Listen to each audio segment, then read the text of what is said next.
Question है आपका, आपकी आयु आपकी माता की आयु से आधे से 10 वर्ष कम है, जो आपके पिता से 5 वर्ष छोटी है। यदि आपके पिता की आयु 45 वर्ष है तो आपकी आयु क्या होगी, ये आपको यहाँ पर फाइंड आउट करना है। तो सबसे पहले आपको गिवन है, पिता की आयु गिवन है, तो पिता की हमने आयु लिख ली 45 वर्ष। 45 वर्ष हमने लिख लिया, और इसमें कहा गया है जो माता है वो आपके पिता से 5 वर्ष छोटी है। तो यहाँ पर हमारे माता की आयु आ जाएगी, पिता की आयु में से 5 वर्ष कम कर देंगे तो 45 माइनस 40 5 कितना हो जाएगा, 40 वर्ष हो जाएगा। तो माता और पिता दोनों की आयु आपको प्राप्त हो गई। अब आपको स्वयं की आयु निकालनी है। तो स्वयं की आयु के लिए कहा गया है जो आपकी आयु है वो माता की आयु के आधे से 10 वर्ष कम है।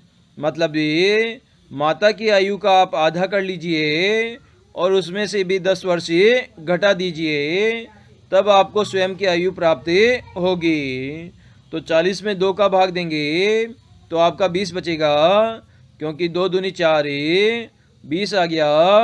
20 माइनस 10 इक्वल टू आपका 10 आ गया।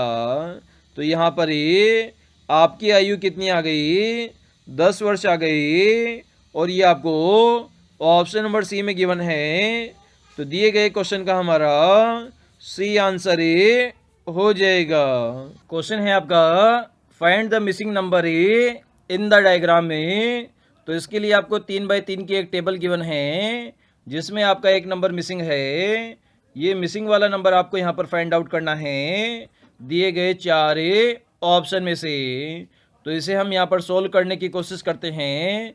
तो सबसे पहले आपने देखा जो आपका कॉलम नंबर जो 3rd है वो उसमें जो आपकी संख्याएं लिखी गई है वो आपकी बड़ी संख्याएं हैं एज कंपेयर टू फर्स्ट और सेकंड कॉलम के। तो यहाँ पर पहले और दूसरे कॉलम की सहायता से हमें तीसरा कॉलम जनरेट करना है।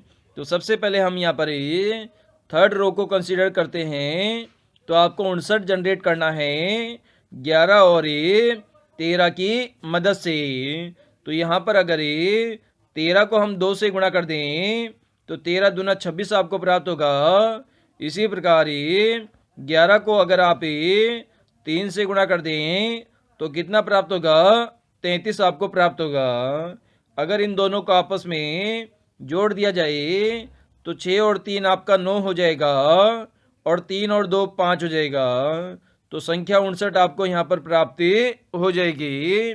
मतलब जो फर्स्ट वाली संख्या है उसको हमने 2 से गुणा किया, उसमें हमने जोड़ा, और जो सेकंड वाली संख्या है उसको हमने 3 से गुणा किया, तो हमें तीसरे नंबर की संख्या यहाँ पर प्राप्त हो गई। सिमिलर कंडीशन हम यहाँ पर जो आपकी सेकंड वाला रो है उसके अंदर लगाते हैं।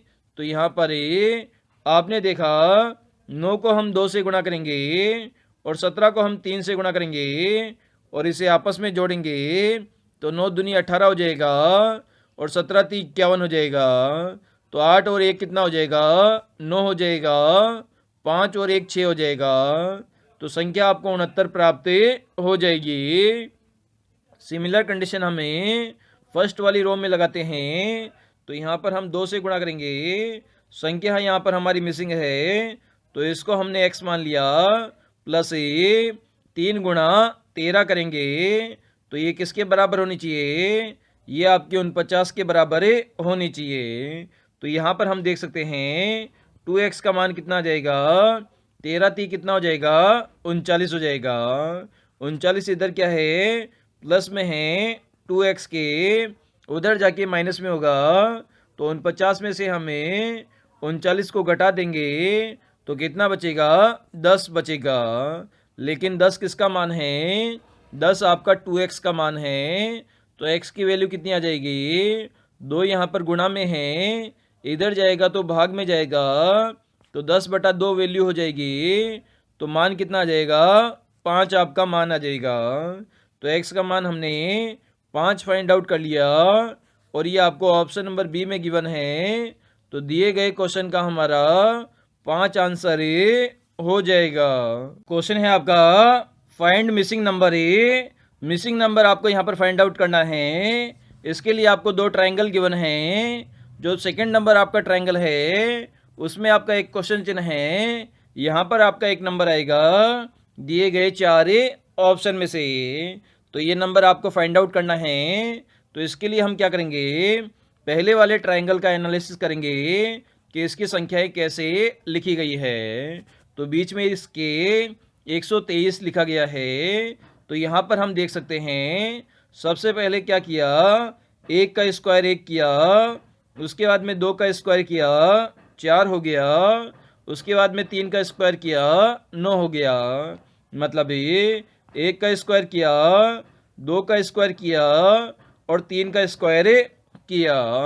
सिमिलर यहाँ पर भी हम करेंगे, 2 का स्क्वायर करेंगे तो 4 प्राप्त होगा, 3 का स्क्वायर करेंगे तो हमें 9 प्राप्त होगा, वापस से हमें 2 का स्क्वायर करेंगे तो हमें कितना प्राप्त हो जाएगा, 4 हमें प्राप्त हो जाएगा। और 4 किस में गिवन है, 4 आपको ऑप्शन नंबर सी में गिवन है। तो दिए गए क्वेश्चन का मिसिंग नंबर आपका 4 हो जाएगा। क्वेश्चन है आपका, एक शाम को सूर्यास्त से पहले 2 दोस्त राकेश और रहीम आमने सामने एक दूसरे से बात कर रहे थे। यदि रहीम की परछाई एकदम उसके दाहिने ओर थी तो राकेश किस दिशा के सामने था। मतलब राकेश का जो मुंह है वो किस डायरेक्शन की ओर है, ये आपसे क्वेश्चन पूछा गया है। तो सबसे पहले हमें दिशाएं देख लेते हैं। इधर आपकी पूर्व दिशा होती है, इधर आपकी पश्चिम दिशा होती है, ऊपर आपकी उत्तर दिशा होती है और नीचे दक्षिण दिशा होती है। तो आप सभी जानते हैं जो सूर्य उदय होता है वो पूर्व से होता है और जो सूर्यास्त होता है वो किस में होता है, पश्चिम में होता है। तो शाम के समय सूर्यास्त किधर से होगा, पश्चिम से होगा।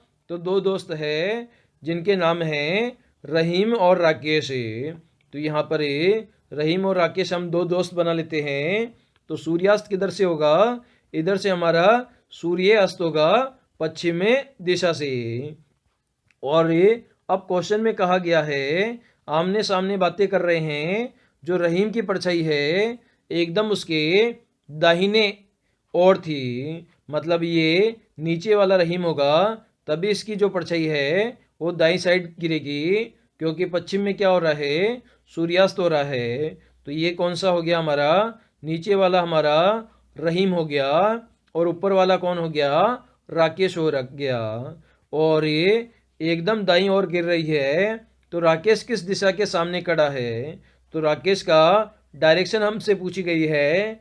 तो आप सभी जानते हैं जो नीचे वाली डायरेक्शन होती है वो कौन सी होती है, वो आपकी दक्षिण दिशा होती है। कौन सी दिशा होती है, दक्षिण दिशा की ओर खड़ा है राकेश। तो ऑप्शन नंबर 2 यहाँ पर हमारा करेक्ट आंसर हो जाएगा। क्वेश्चन है आपका, कॉलेज का जो संबंध छात्र से है वैसे ही अस्पताल का संबंध होता है। तो यहाँ पर डॉक्टर होगा, नर्स होगा, उपचार होगा या मरीज होगा। तो आप सभी जानते हैं जो कॉलेज होता है वहाँ पर छात्र होते हैं और छात्र क्या करने जाते हैं, वहाँ पर ज्ञान का अर्जन करने जाते हैं। ज्ञान का अर्जन करने जाते हैं छात्र कॉलेज में। उसी प्रकार जो आपका अस्पताल होता है वहाँ पर कौन जाते हैं, वहाँ पर आपके रोगी जाते हैं। तो रोगी क्या करवाने जाते हैं, वहाँ पर उपचार करवाने जाते हैं। जिस प्रकार छात्र शिक्षा लेने जाते हैं उसी प्रकार रोगी उपचार लेने जाते हैं। तो यहाँ पर ऑप्शन नंबर जो है सी यहाँ पर हमारा करेक्ट आंसर हो जाएगा। तो अस्पताल का संबंध उपचार से हो जाएगा।